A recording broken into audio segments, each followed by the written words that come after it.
Boa tarde para todos vocês que estão nos assistindo no Rio Grande do Sul, no Brasil, no mundo, todos muito bem-vindos. E hoje nós temos um assunto que não foi encerrado exatamente porque as pessoas que nos contataram perguntaram várias coisas e isso nos deu a impressão de que o assunto não estava acabado, até porque ele é extremamente interessante e nós estamos vivendo um tempo como nunca existiu, em que vivemos muito e não sabemos o que fazer depois dos 50, 60 anos. É um mundo novo a ser desbravado e nós ainda não estamos preparados para esse mundo novo. Então, esse período de transição tem sido muito difícil para todo mundo, por isso que temos tanta gente deprimida, tanta gente que não sabe o que fazer, famílias com problemas com seus idosos, pessoas, especialmente as mulheres que viram, como se diz, mulheres sanduíche, que cuidam de filho, de neto e de pais. Então, porque não só a sociedade, como as próprias famílias, mas especialmente as pessoas, não estão preparadas para viver tanto tempo e viverem bem, com uma vida ativa, feliz e de autorrealização. Como nós temos aqui na Luz Dourada o privilégio de termos dois médicos, um cardiologista que trabalha com pessoas mais idade, que é o Tiaraju, todo mundo conhece, e a Fabíola, né, que trabalha também com a saúde também da mulher, especialmente agora na suplementação, obstetrícia, ginecologia. Então, vou passar a bola já para a Fabíola, que tem trabalhado exatamente com as mulheres pós-menstruação, se dá para dizer assim, e para que ela nos dê as primeiras dicas de como trabalharmos em nós mesmos, porque a responsabilidade nossa é exclusiva, vivermos bem esses 40, 50 anos que teremos esses e que até agora não sabemos o que fazer com eles, a não ser incomodar os que estão por perto. Boa tarde a todos. No nosso último encontro, a gente conversou sobre qual é o momento de se olhar e qual é o momento que nós devemos começar a pensar na nossa vida a partir dos 50 ou 60 anos. Quando é que a gente tem que pensar em fazer parte daquele grupo que não se contenta em envelhecer sem buscar coisas novas? Uma das coisas importantes é, durante toda a nossa vida, abrirmos um espaço para abrirmos as nossas próprias gavetas. Olhar para dentro de si e tentar buscar o que nos agrada, que outras coisas nós podemos fazer além do papel que a gente desempenha a vida toda, que, primeiro, além de nós estarmos com determinada profissão, com determinada assim, posição dentro de um grupo, nós temos que saber que nós somos uma alma, nós somos pessoas que temos capacidade e potencial para desenvolver qualquer coisa que nós tenhamos vontade. O nosso corpo modifica, mas a nossa essência, o nosso cerne, a nossa alma, ela continua a mesma. Talvez a gente tenha muita coisa da nossa criança, desde os nossos traumas, mas também os nossos sonhos. E são esses sonhos que têm que ser resgatados. Quanta coisa pode-se aprender a fazer? Hoje a gente sabe, a gente já falou assim numa outra live a respeito da inteligência, né? Que a inteligência inata é aquela que a gente herda e que é a nossa capacidade de aprendizado durante a vida. E existe a inteligência plástica, que é aquela que é moldável e que ela é totalmente relacionada ao nosso estilo de vida. Por exemplo, uma pessoa que tem diabetes, hipertensão, sobrepeso, que tenha maus hábitos de tipo fumar, beber, tudo isso vai ter uma alteração na sua capacidade de modificar a sua inteligência. Mas todos nós podemos criar novas vias neuronais, sempre que nos desafiarmos a conhecer algo novo, aprender algo novo. E aí é que está a capacidade de rejuvenescer, a capacidade de plastificar, ou seja, de tornar nossos neurônios maleáveis e que a gente possa aprender coisas que façam mais sentido para nós nesse momento. Isso engloba conexões diferentes, porque quando você aprende a fazer algo novo, você atrai pessoas que têm aquele mesmo interesse. Quando você aprende um novo ofício, você vai servir a um outro grupo de pessoas diferente daquele que você serviu. E lembrando que a última vez a gente conversou também que o sentido da felicidade está nas pequenas coisas e nas coisas simples. Quando se é jovem, não se valoriza o instante e o momento. E quando a gente tem pressa de viver, tem urgência em sentir tudo com a maior intensidade e prazer possível, então qualquer coisa mínima pode ser motivo de alegria. A gente sabe que o ser humano é um insatisfeito por natureza. Então, uma criança fica em torno de 1 minuto com cada brinquedo e ela precisa de uma coisa nova. E a gente vai perdendo isso durante a vida. E depois, quando a gente se percebe da finitude da vida, tu começa a perceber que cada instante e cada segundo é precioso. E a gente diz assim que quando a gente nasce, nós nascemos com 5 sentidos. Se você olhar uma criança, quando se dá a primeira fruta para uma criança, ou você vê o prazer da criança experimentar aquele gosto. Quando você passa a primeira vez por um caminho, você observa tudo que tem naquele caminho. Depois, com o dia a dia, você entra naquele looping que a gente conversou a outra vez e tu acaba nem percebendo mais isso. Então, é uma oportunidade de acordar outros sentidos. Eu acho assim que tem muitos aspectos que a gente pode falar. Eu acho que a Ivânia poderia falar melhor, a questão da finitude, o aparecimento da doença também, né? Eu acho que seriam coisas que podiam ser abordadas. Depois eu faço um link com o Tiaraju, é porque eu sou a mais velha aqui, então essa parte me cabe. Eles são bem mais jovens do que eu. O que acontece, eu expliquei já para eles, contei, que são meus amigos, é que o dia que eu fiz 60 anos, eu estava em Piratuba e vi as pessoas virem cantando parabéns com um bolinho na mão e tinha o número 60 em cima. Quando eles pararam do meu lado, eu quase tive um troço. E é sério isso. Aquilo foi uma coisa assim tão terrível para mim, era como se eu tivesse entrado no corredor da morte. Uma sentença de morte que seria executada. Eu tive exatamente uma sensação muito violenta da finitude. E eu tive vários processos, porque durante 8 anos eu fui praticamente inválida por problemas nos quadris, e eu passei meio que por uma morte em vida prolongada. Então eu tive muita experiência da finitude. E acreditem, talvez exatamente por isso, depois das cirurgias em que foi me dada uma nova oportunidade, eu fiquei com sede de vida. Uma vontade de aprender muito mais, de conhecer mais, de me relacionar mais, porque simplesmente eu não queria aquela morte em vida para mim. Eu achei que o sol era muito bonito. E eu me lembro uma frase que eu falei para o meu mestre, eu olhando a minha casa, assim, minhas árvores, assim, mestre, eu vou sentir tanta saudade daqui o dia que eu for embora. Como isso vai me fazer falta. E isso me acordou para um sentido muito maior do que eu tinha isso disponível todos os dias perto de mim e não ligava. Sabe, foi preciso que eu quase me despedir daquilo ali, das coisas simples da vida, as pequenas coisas, um pôr do sol, amigos para dar risada, uma planta, uma comida boa, um fogão a lenha no inverno, para entender que existiam coisas maravilhosas para eu viver ainda, que dependiam muito pouco de eu ter muito ou fazer muito, mas que eu tinha que fazer por mim mesma. Eu tinha que fazer uma escolha real, objetiva. O que eu faço comigo que me mantenha, como nesse momento que eu estou sentindo prazer de ver a minha casa, de ver minhas coisas, como eu mantenho isso na minha vida, como eu fujo do medo da morte ou do fim.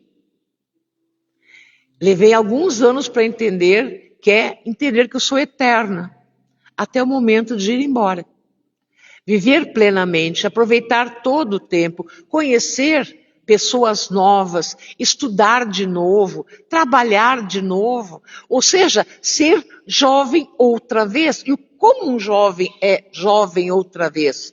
Quando ele estuda, quando ele trabalha, quando ele se relaciona, quando ele descobre a vida, quando ele busca a vida. Só que quando a gente tem mais de 60, a gente tem que buscar, acima de tudo, a realização pessoal. Não algo que seja só hormônios e necessidades sociais, mas algo que invoca diretamente realização pessoal, a jornada da alma. Mas a gente faz a jornada da alma no meio das outras pessoas. E é assim que essa jornada se enriquece, é assim que nós evoluímos e aprendemos. É exatamente quando a gente tem uma nova oportunidade de viver a juventude. Como o Tiaraju, como médico também, é uma pessoa que também busca bastante a espiritualidade, tem muito a falar sobre isso. Então, boa tarde a todos. É uma alegria estarmos novamente aqui juntos para abordarmos esse tema que a Luz Dourada possui uma proposta, né? Um posicionamento, uma sugestão. Não é uma sugestão, na verdade é um processo, não existe nada mágico. Mas então eu saúdo a todos e a gente, como profissional da área da saúde, tem já visto esse processo acontecer, o processo de envelhecimento da população, né? Claro que a gente também está envelhecendo junto, mas os dados do último censo aqui do Brasil, eles mostram que nos últimos 20 anos, em relação então ao censo de 20 anos atrás, o número de idosos, ele aumentou, ele duplicou em relação a 20 anos atrás. Então, em 20 anos, houve um aumento de 100% do número de idosos. Os dados do IBGE, eles consideram assim, o jovem, a pessoa que até do 0 aos 19 anos, o adulto dos 20 aos 59 e o idoso a partir dos 60 anos. Então, segundo o último censo, aqui no Brasil nós temos hoje em dia 40% da população é jovem, 50%, um pouquinho menos, 50% é idoso, e nós já estamos, adulto, perdão, e nós já estamos quase em 9, quase 10% em idosos. Então, em 20 anos atrás, esse número era 5%, então houve dobrou. E essa população, ela está, na verdade, solta aí, né? Ela é uma questão, ela traz questionamentos econômicos, questionamentos de governança, é um desafio de previdência, é um desafio de saúde, de saúde pública, é um desafio de mão de obra, de produtividade, de enfermidades, enfim. Na verdade, a palavra, se a gente olhar como sociedade, é o que fazemos com isso, né? Então, nós estamos diante de um desafio, e se a gente prospectar para os próximos décadas, isso aí vai se explodir, vai aumentar. Então, nós hoje são mais de 3 milhões de idosos, né, considerando a partir dos 60 anos, no Brasil. Eu não tenho dados então é muita gente, né? Enquanto a Fabiola falava ali, eu lembrava aqui de um trocadilho, né? Que nós temos cuidado ou buscado muito a plástica, ou nós, eu digo sociedade, temos buscado muito a plástica da pele, a plástica do rosto, e nós esquecemos da plástica neuronal, né? Da plasticidade do neurônio, que é o desafio de não apenas no envelope da bala ela ficar com um aspecto melhor, né? Mas também o interior, o conteúdo, que a gente diria o Leonel Brizola, né? O conteúdo dessa pessoa, que é causado, determinado pelo que o nosso cérebro, o nosso eu, as nossas habilidades, as nossas capacidades têm, então, de fazer algo ainda, de aprender, né? A plasticidade neuronal acontece com o desafio, com a busca de desenvolver coisas que você ainda não domina. Quando se é jovem, então, considerando, e até como se é adulto, a gente tem buscado muito viver, a gente vê as pessoas, nós, vivendo o futuro, né? Então é o clássico daquele filme, o Clique, que é com o Sandler, né? Aquele ator, em que ele vai passando o tempo sempre acelerando, porque ele quer estar no futuro. Então tu está aqui, mas tu quer já, porque tu precisa imaginar que tu tem que terminar aquele trabalho, ou você precisa terminar a semana, ou você precisa vencer você quer chegar nas férias, então você está sempre no futuro, pouco desfrutando do presente.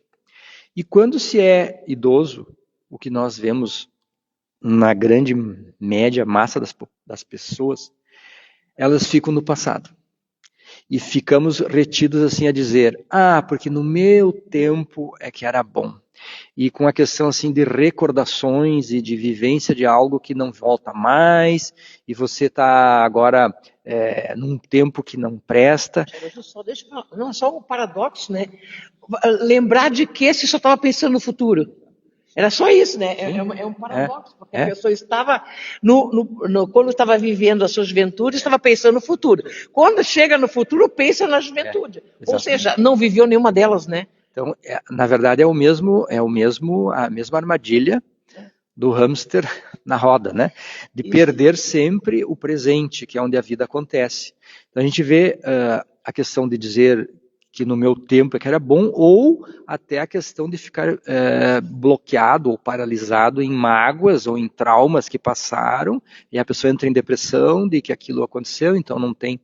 Eu sou infeliz hoje porque o fulano não fez isso, ou porque o fulano fez isso, ou porque me aconteceu isso, ou porque não me aconteceu isso. Então, o desafio, que é a proposta, que é o primeiro princípio da luz dourada, é o princípio da consciência, que é você enxergar o mundo, enxergar a você mesmo aqui e agora, que é onde a vida acontece. Então, sempre o tempo, nós temos estudado os ensinamentos do mestre em relação à cosmogonia, até a eternidade ela é recriada. Então, assim, o que importa é o agora, é o que nós estamos fazendo hoje, com as possibilidades que temos hoje, com o veículo que temos hoje.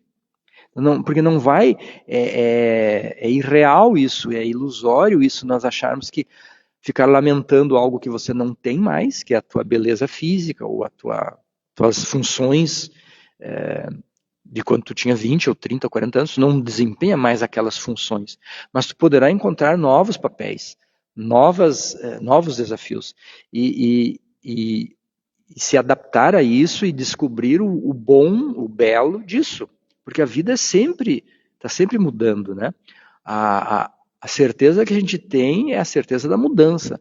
A impermanência é a única permanência dessa criação, né? Tudo está em fluxo de vir a ser, de transformar-se. Então, quando nós chegamos aos 60, ou 70, sem nunca termos percebido isso, é claro que isso vai ser um choque, isso é um processo de, eventualmente até de você querer se retirar da vida, de você se abandonar, mas o ideal é que a gente construísse isso. Então essa é a proposta, uma das propostas da Luz Dourada, é você planejar-se durante toda essa tua estada aqui nesse corpo, né?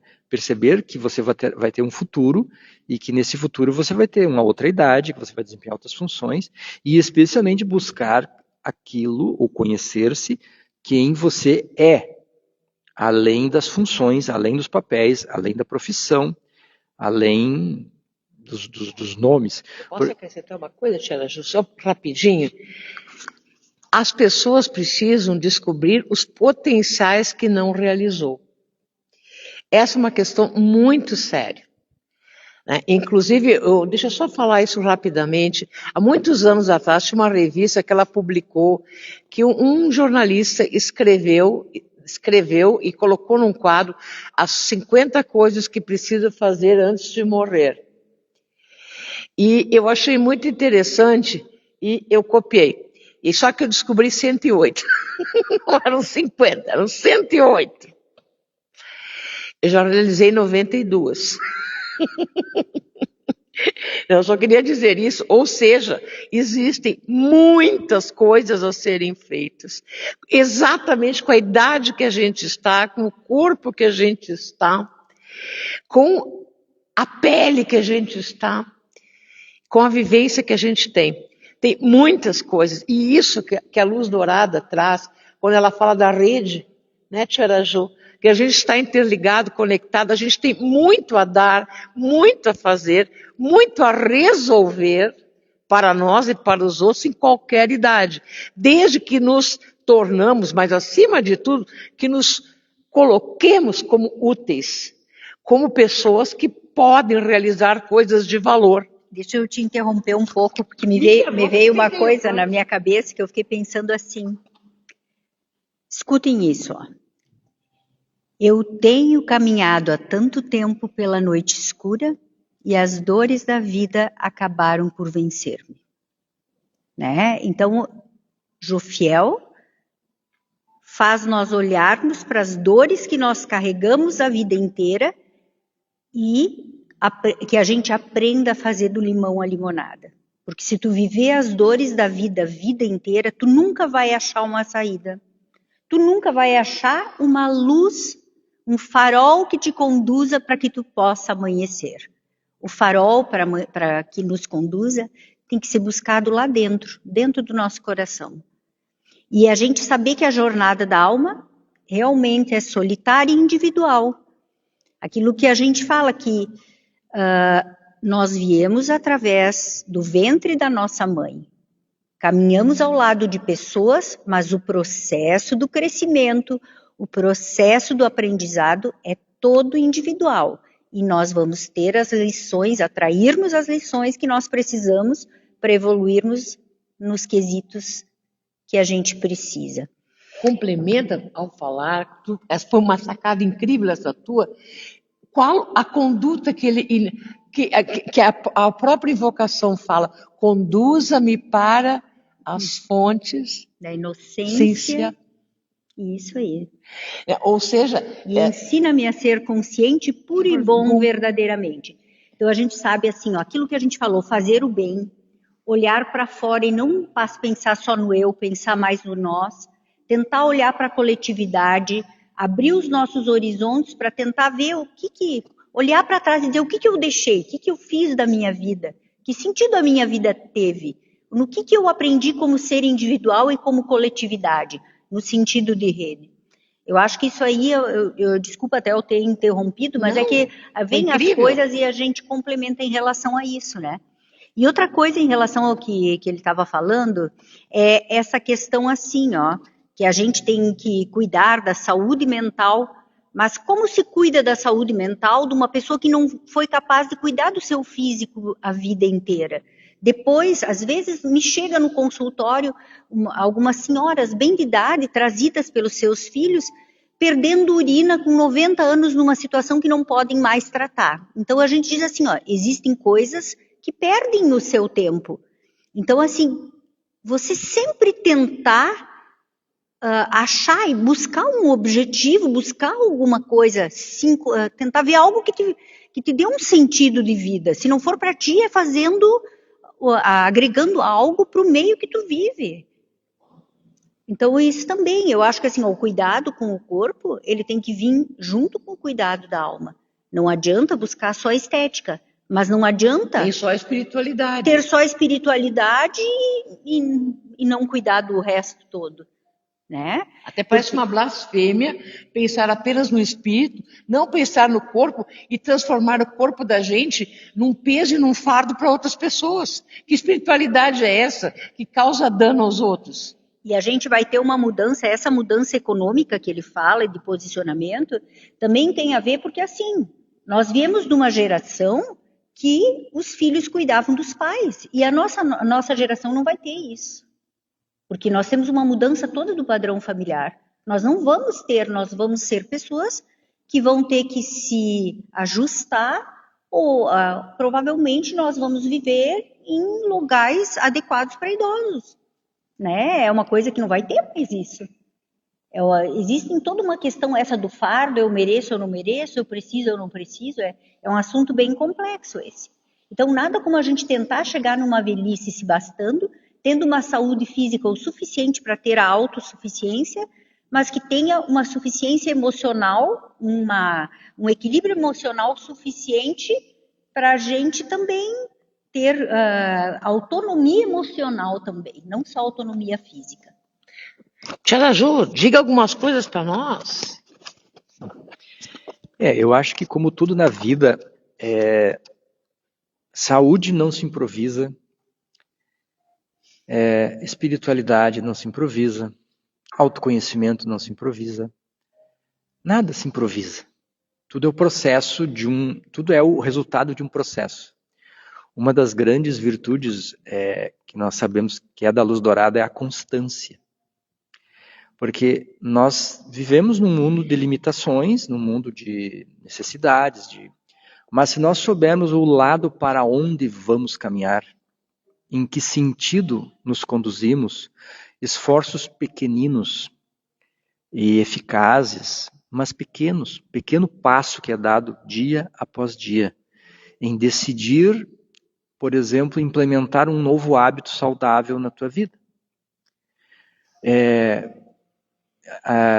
Mudar uma questão em relação a uma pessoa, falar, sorrir, ou agradecer uma vez no dia, ou realizar, enfim, tem tantas, vou tomar um copo a mais de água, sabe? São pequenos projetos que nós precisamos desde sempre, é claro, mas as coisas é óbvio que lá adiante nós vamos colher muito daquilo que é a nossa semeadura.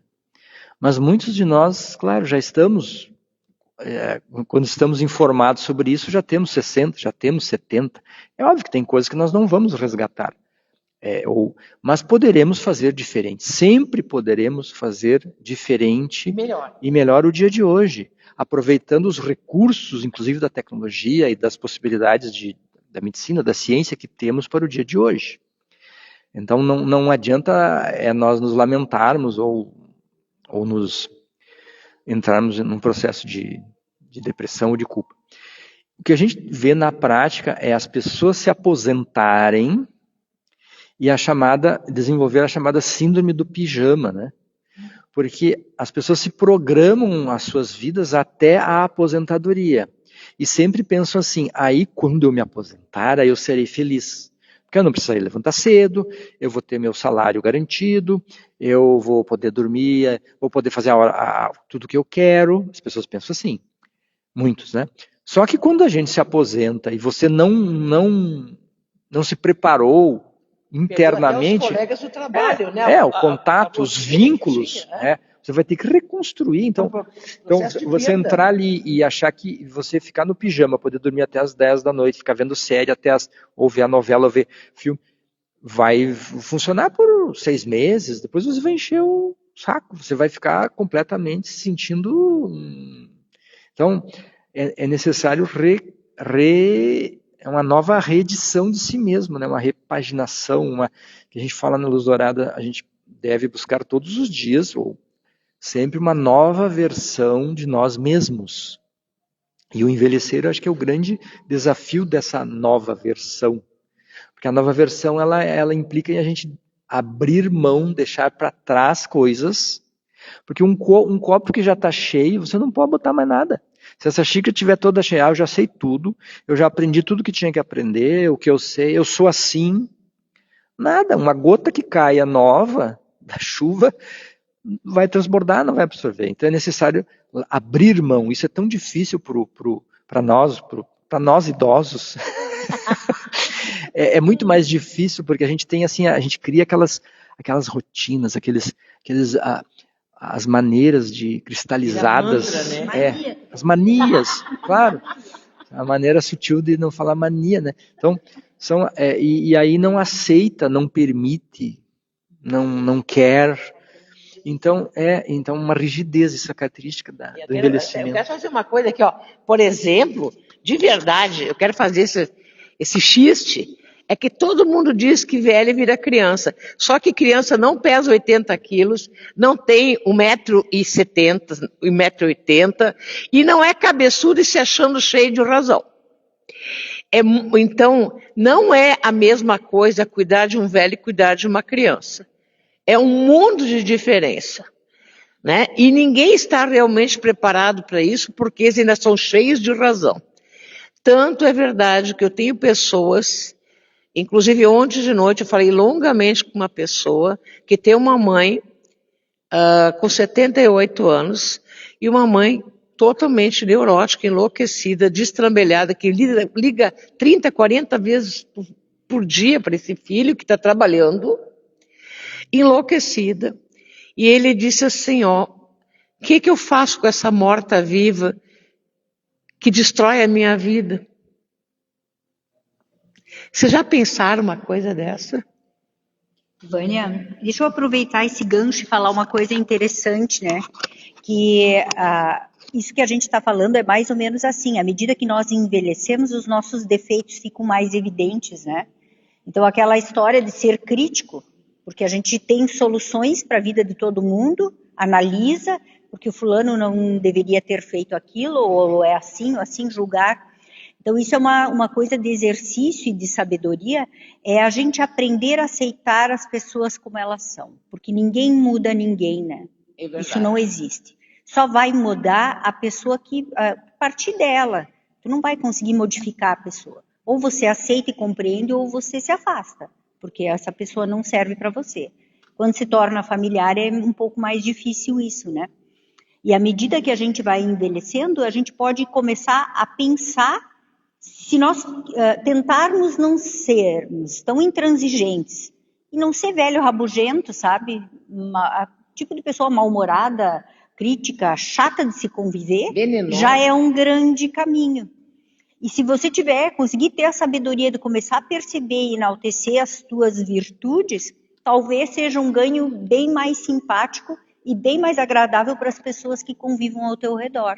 Isso talvez seja uma boa prática para evitar o isolamento, que é muito comum na velhice, né? Acho assim que seria bom a gente ser o velho que a gente gostaria de cuidar.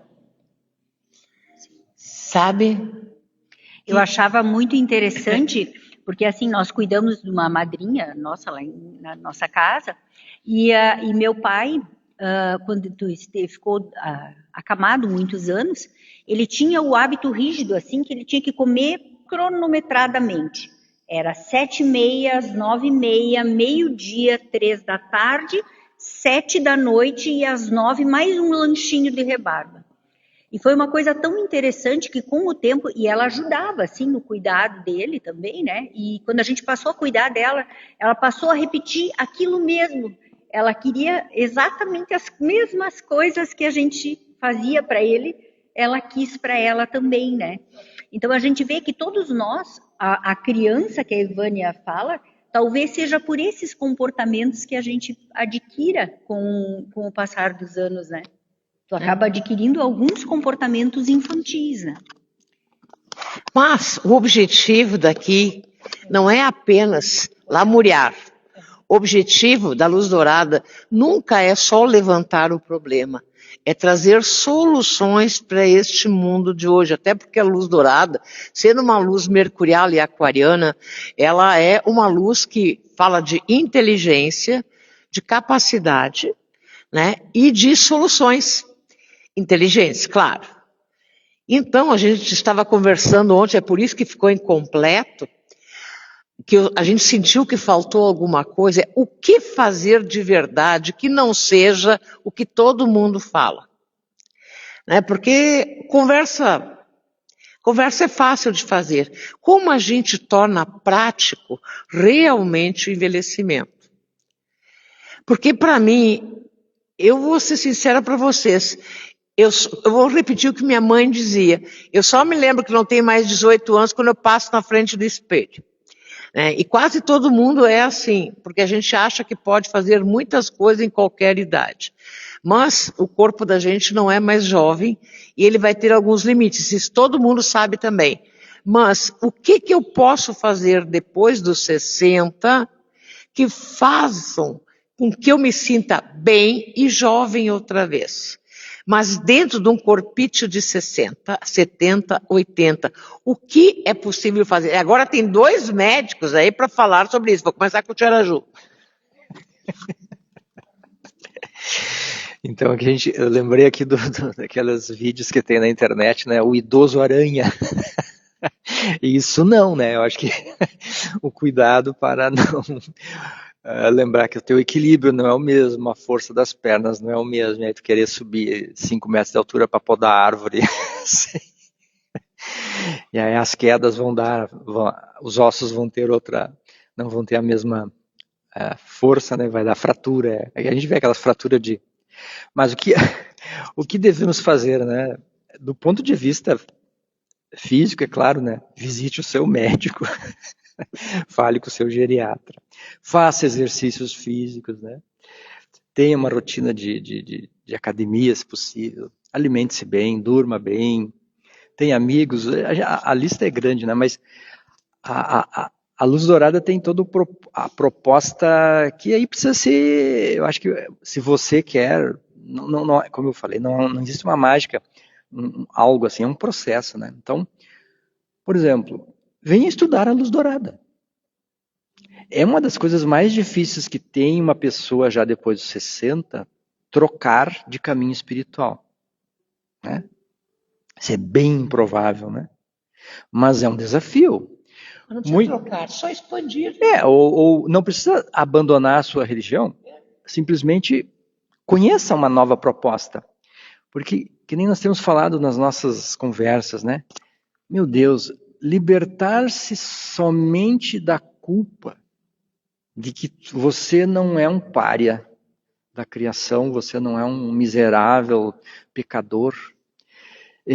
Compreender que tu é parte do divino desse processo de reestruturação ou recriação do próximo criador, você está participando, você faz parte de um processo imenso, você é divino. Libertar-se do medo do inferno, do medo da punição, libertar-se dos medos, né? Na Luz Dourada não existe culpa, não existe responsabilização. Então, há um universo inteiro de possibilidades quando a pessoa muda a sua perspectiva. Essa é a grande proposta da Luz Dourada, é mudar a perspectiva, o olhar sobre a vida, sobre você mesmo, sobre a sua oportunidade de estar aqui como ser humano. Porque nós somos, ao mesmo tempo, então, divinos e animais, né? Nós temos uma natureza divina e uma natureza animal que nos faz humanos. O humano é esse que tem esse mix, o divino e o animal nele vivendo. Então, conhecer suas limitações, conhecer sua sombra, conhecer seus defeitos, conhecer seus potenciais, suas virtudes, aceitar-se e visualizar as possibilidades que são enormes. Isso muda muito, porque as explicações de vários caminhos, outros religiosos, você então negar o corpo, você é culpado, então você tem que sofrer, encarar a doença como uma bênção, que então você está se purificando dessa punição, então você não pode buscar amenizar. Isso é totalmente equivocado, né? São ideias assim morféticas, né? Do século, da era passada, né? Da era de peixes, e que a Luz Dourada vem trazer assim, esse frescor sobre esse olhar. E quando a gente se vê como um ser diferente, isso muda totalmente a nossa maneira mudando a perspectiva, nós poderemos realmente mudar toda a nossa realidade. Uma outra sugestão que eu acho assim, que nesse processo de fazer o novo, fazer algo diferente, e a gente vê pela gente mesmo, é a grande dificuldade que existe da pessoa depois da sua aposentadoria, ou da idoso, de ele aceitar ou querer abrir-se para a tecnologia, para o computador, para o celular, para as redes sociais, para a internet. É muito difícil isso, né? Nós vivemos a gente, num primeiro momento, você reluta, você quer manter, mas isso é inevitável. A tecnologia, negar-se a querer bloquear o progresso, ou achar que no meu tempo era melhor quando não tinha. Não existe isso, não vai voltar. Nós temos, é daqui para frente. Né? O mundo é como é, e nós vamos ter que habitar esse mundo e fazer e tirar o melhor dele e sermos o melhor dele. O novo sempre vem, né? Sempre o novo é um desafio, mas a você aceitar que isso é assim e querer aprender um pouquinho, e é isso que também nos aproxima dos jovens, porque se nós botarmos um muro, né, construir uma barreira, que do meu jeito era antes, quando não tinha isso, e eu não aceito isso, os jovens não vão se adaptar, mudar ou deixar de ser do jeito que eles são para haver interação entre nós. Então, se nós não buscarmos também introjetar algo do mundo novo no nosso comportamento, nós vamos cada vez realmente nos isolarmos. Posso dizer uma coisa sobre isso? Como a luz dourada é uma luz jovem, é uma luz mercurial e aquariana, obviamente a gente conversa muito com os jovens. E, obviamente, nós temos verdadeiros gênios aqui em internet, né? Não pessoas tão jovens, mas também pessoas muito jovens. E a gente aqui na Luz Dourada se deu conta de que os jovens precisam tremendamente de conversas com pessoas mais velhas, que têm mais experiência em alguns setores, tipo emocionais, conquistas amorosas, criação de filhos. Mas, ao mesmo tempo, as pessoas mais velhas, por se negarem a aprender as coisas que os jovens estão fazendo e entender o mundo em que eles estão vivendo, se estabelece uma barreira imensa e não há mais comunicação. A linguagem jovem é uma linguagem tão diferente, mas se você não falar algumas palavras das palavras deles, a barreira se instala. Acontece, então, um duplo isolamento. Os jovens vão ter uma série de erros que seriam facilmente sanáveis por não terem uma comunicação com pessoas mais vividas, e os mais velhos vão ficar isolados, antigos e caquéticos, por não se renovarem. Esse é o grande segredo de ficar mais velho, é não ficar velho. É justamente ser jovem para sempre. E o que é ser jovem para sempre? É sempre aprender. Sempre achar que tem muito a aprender, que tem muito a viver, que tem muito a conhecer, que tem muito a se conectar. Essa é a época da conexão. E isso é a luz dourada. A conexão com o divino não é só conexão com o divino, é conexão com a comunidade, conexão com os jovens, aprender com os jovens. Sim, a gente tem que ter essa humildade. Tem uma frase que diz que não se pode ensinar nada a alguém que já sabe tudo, né? Exatamente. O I Ching tem no hexagrama 4 que ele diz assim, não sou eu que busca o jovem, mas quando ele vem ao meu encontro, eu o ensino e aprendo com ele. É uma coisa linda isso. É uma coisa linda. E a gente tem que ter essa humildade de querer aprender, de ter uma nova visão das coisas, porque o jovem traz uma nova visão de mundo. Inclusive, Gibran Khalil tem uma frase, um poema, desculpa, eu vou dizer ele meio atravessado, mas diz assim, teus filhos não são teus filhos, eles não vêm de ti, mas através de ti, e moram na casa do amanhã, onde nem nos teus mais loucos sonhos poderás chegar. Nós só vemos o amanhã pelos olhos dos jovens. São eles que enxergam o amanhã. E nós, para enxergarmos o amanhã, precisamos olhar através dos olhos dos jovens. Imaginam a maravilha quando eles permitem que convivamos com eles como jovens. Quando eles trocam conosco conversas, aprendizados e ensinamentos. Com isso, não só nos reciclam, nos rejuvenescem. E aí que começa a morar o segredo, para mim. Essa conexão com esse pessoal mais jovem. E qual é o mundo dos mais jovens? Mais tecnologia, uma nova visão do mundo, de cuidar mais do planeta, de não trabalhar tanto assim, de aproveitar mais a vida, de cuidar mais de si próprio. Da sua própria individualidade. Eu estava assistindo um programa sobre a Noruega, que é considerado um dos países mais felizes do mundo. E eles têm invernos muito longos e muito frios. Então, quais as coisas que eles realmente acreditam que traz felicidade? Uma casa aconchegante, porque eles têm um frio muito longo, né? Tem que ficar muito tempo dentro de casa. Um contato bem grande com a natureza e bons amigos. E isso deve fazer algum sentido, porque estão entre os países mais felizes do mundo e numa das naturezas mais inóspitas do planeta. Né? Então, primeira, eu vou passar para ti também. Eu queria aproveitar e dizer, na verdade, se a gente pensar no sentido de vida, razão de vida, nós não viemos aqui nós não viemos ao mundo porque nós temos que construir uma casa, ou que nós temos que fazer tantas viagens, ou porque nós temos que ter tantos filhos, ou empreender tantas coisas. O teu super emprego? Não é esse o sentido real da vida, né? Não. O sentido real da vida é muito mais profundo e, na verdade, tem a ver com todo aquele processo de autoconhecimento, de padrão emocional. E eu queria aproveitar já que se falou em tantas coisas, para falar num outro aspecto, que é a questão do envelhecimento feminino.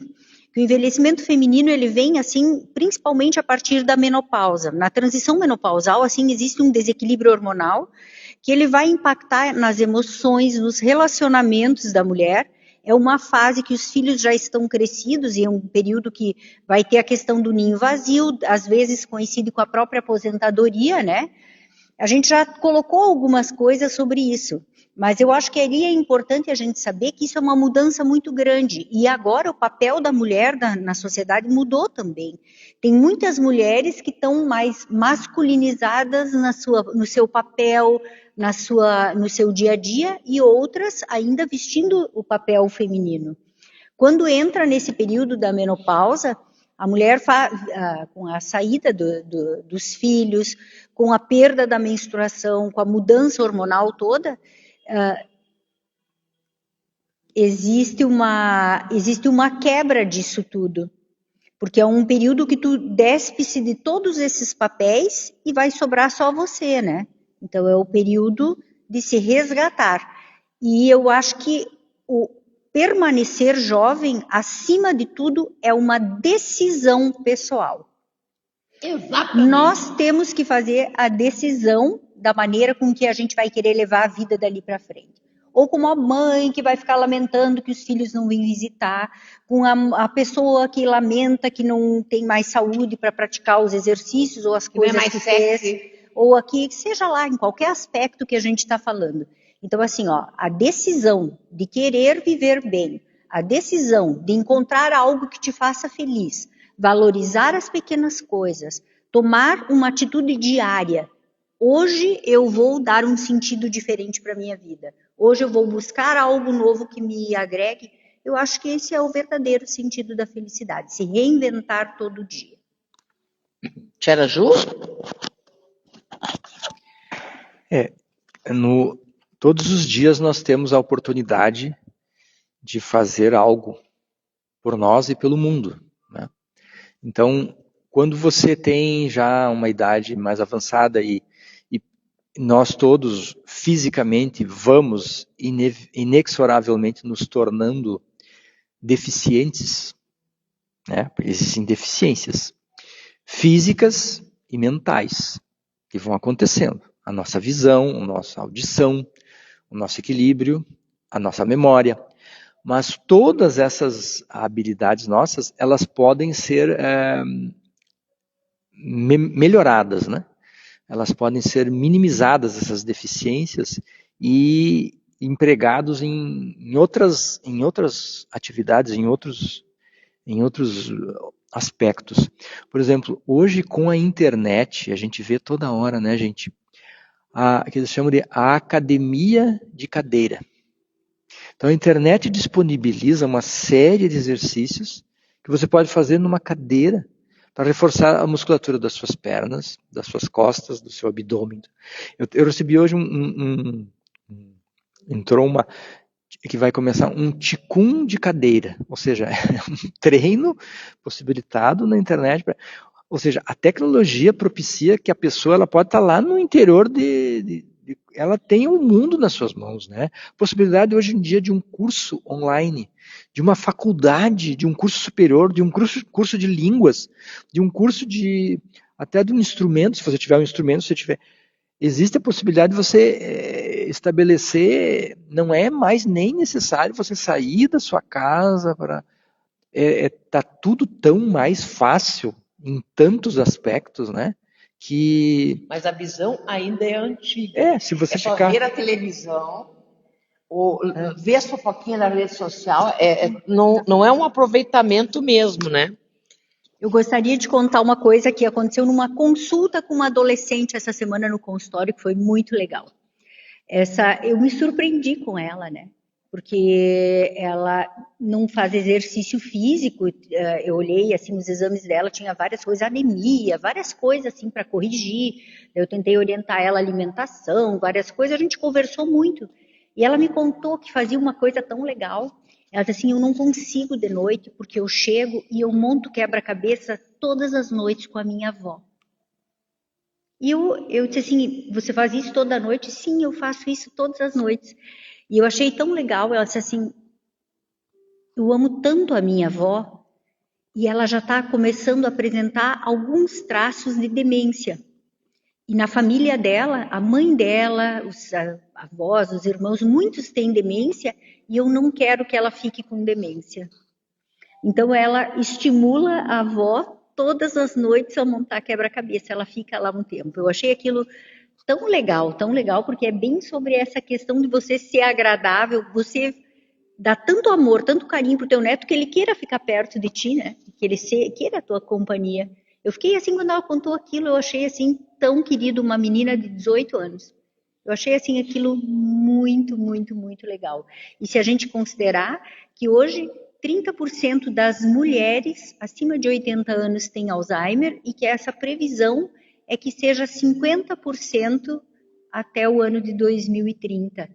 Então é uma coisa grande. Então todos esses cuidados de cuidar o físico, manter a mente aguçada, é uma das coisas que vai prevenir. E eu que lido com mulheres, a gente sabe que a reposição hormonal na menopausa, ela diminui muito esse risco também quando bem feita. Hoje o aspecto não é tanto cuidado de saúde assim nisso, mas esse é um adendo que a gente sabe que beneficia muito. Teve uma lacuna de 20 anos de mulheres que não se beneficiaram e que às vezes a gente pergunta como é o nome do remédio que você toma. Aí é aquele comprimidinho, amarelinho, ou não sei o que, entende? Então tu já vê que tem uma limitação cognitiva, então isso tem que ser exercitado diariamente, né? Só um pouquinho. Quase caiu. Eu quero compartilhar aqui uma experiência minha, né? Eu trabalhei de forma voluntária durante muitos anos num asilão, né? Em Porto Alegre, no Centro Vita. Ele era originariamente a proposta para a recuperação de dependência química, né? Lá na Lomba do Pinheiro. E então, até hoje existe esse núcleo lá, essa ONG, existe a parte da recuperação de dependência química, mas eles, com o passar do tempo, eles foram tendo que se receber pessoas que não tinham mais família, que não tinham ninguém por si, egressos do antigo Hospital São Pedro, que com a política de ressocialização, reintrodução do doente mental na sociedade, simplesmente não havia ninguém que ia lá recuperar eles, a resgatá-los ou aceitá-los, e essas pessoas ficavam sem, então as assistentes sociais levavam para o Centro Vita. Então, durante esses anos, eu acho que devem ter sido foi até 2009, de 92, então foram uns 18 anos por aí, né? A gente ouviu muitas histórias das pessoas sobre o seu abandono, sobre ser abandonado, sobre o filho que não ia ver, sobre eles não vêm, ninguém cuidava de, assim, aquela autocomiseração até. Num primeiro momento eu achava sempre assim, pobrezinho, né? Na época eu era bem mais jovem, então a gente não... mas quando depois de anos a gente pôde ter acesso a alguns desses familiares, nós pudemos daí ver o outro lado da moeda. Tudo é dual, né? Tudo nesse mundo tem dois lados. E quando a gente ouvia daí o relato de como essas pessoas haviam sido na juventude para com esses familiares, com esses filhos, a gente via, mas é óbvio que vão te abandonar. Pessoas alcoólatras, mulherengos que abandonaram a mulher com filho, que não deram a mínima para a criança, para o filho, para o adolescente, egoísmos, claro que doenças, né, lamentáveis, doenças mentais, doenças emocionais, doenças espirituais da humanidade, a humanidade como ela é, mas aí tudo é uma semeadura, tudo é um processo. Como é que você não semeou simpatia, não foi gentil com os vizinhos, não foi nem gentil ou amoroso com os teus filhos, com os teus netos? Como é que você quer, no outono, no inverno da tua existência, que as pessoas que as pessoas tenham um carinho por você? Isso não se improvisa, isso se constrói. Os laços humanos, eles têm que ser construídos.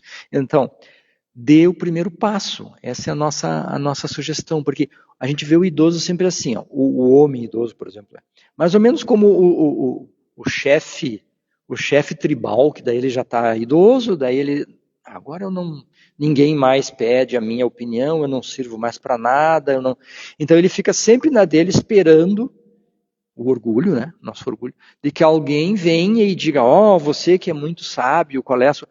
Mas dê o primeiro passo, dê a primeira aproximação, faça o primeiro esforço, sempre assim, não, se a gente ficar na nossa, isso vale para todas as inter-relações sociais. É necessário romper isso, é necessário um pouquinho de humildade, ou um pouquinho de empatia, ou um pouquinho de colocar-se na... Então, o idoso tem a tendência de achar-se que ele está, como ele é idoso, que ele é superior, que ele deveria ser visto, que ele merece, por ser um macróbio, ele merece ser o comando, ter o comando. Ele sabe como tem que ser. Não, criar o filho ou a criança, não, a cólica é assim. A gente vê essas piadas na internet, né? Que não dá para ir falar com a sogra, porque a sogra vai dizer, não pode dar banho com... As coisas mudaram, o pediatra está dando uma outra orientação, e aí a pessoa se ofende porque não aceitaram a sua opinião, porque 50 anos atrás a criança tinha que segurar o umbigo fechado por... Enfim, tantos exemplos que existem, né, dessas coisas, que as coisas mudaram. Então, dê o primeiro passo, abra-se, abramo-nos, abra sua mente nesse esforço por um norte, né? A gente não quer que a pessoa... Não tem como, claro, nós sermos mas o esforço de um pequenino passo. É o passinho de bebê, a constância de todos os dias fazer algo novo, ou desafiar-se por fazer algo novo e buscar uma nova postura, e incentivar ou melhorar algo que você sabe que você já tem de bom, e tentar enxergar e olhar e minimizar algo que não está tão bom. Isso é o... Fabíola, nós estamos chegando ao fim. Tu quer dizer mais algumas coisas? Olha, eu acho que o que tinha para ser dito, eu acho que já foi. Bom, então quero colocar assim para vocês. A luz dourada é uma luz jovem. Por que ela é uma luz jovem? Porque ela busca um novo no mundo, um caminho novo, uma perspectiva nova, uma percepção nova. Ela não só busca, ela encontra e traz para vocês. Então, se vocês quiserem um caminho novo, uma nova maneira de enxergar o mundo, a vida, as ações, esse é o caminho que oferecemos para vocês. A luz dourada não pressiona ninguém, não chantageia, não faz nada disso. Ela apenas se coloca à disposição. Porque o caminho dourado é um caminho de descobertas, de percepções, de autoconhecimento e, acima de tudo, o entendimento que, por sermos humanos, vivemos em comunidade. O ser humano, ele não se basta sozinho enquanto ser. Ele vive dentro de uma comunidade, ele é um ser gregário e social. Embora a jornada da sua alma seja uma jornada totalmente solitária, porque ninguém pode aprender pela gente, ao mesmo tempo, os irmãos, as pessoas que estão próximas, que estão no mesmo caminho, podem ajudar enormemente na troca de conhecimentos, ajudas e afeto. Então, por isso, oferecemos o caminho da luz dourada. Aqui ninguém é velho. Aqui todo mundo está se descobrindo a cada dia, buscando novos caminhos, querendo aprender mais e, acima de tudo, se abrindo para o mundo, para a vida, para o universo e para si mesmo. Assim é, luz e sabedoria, até o próximo encontro.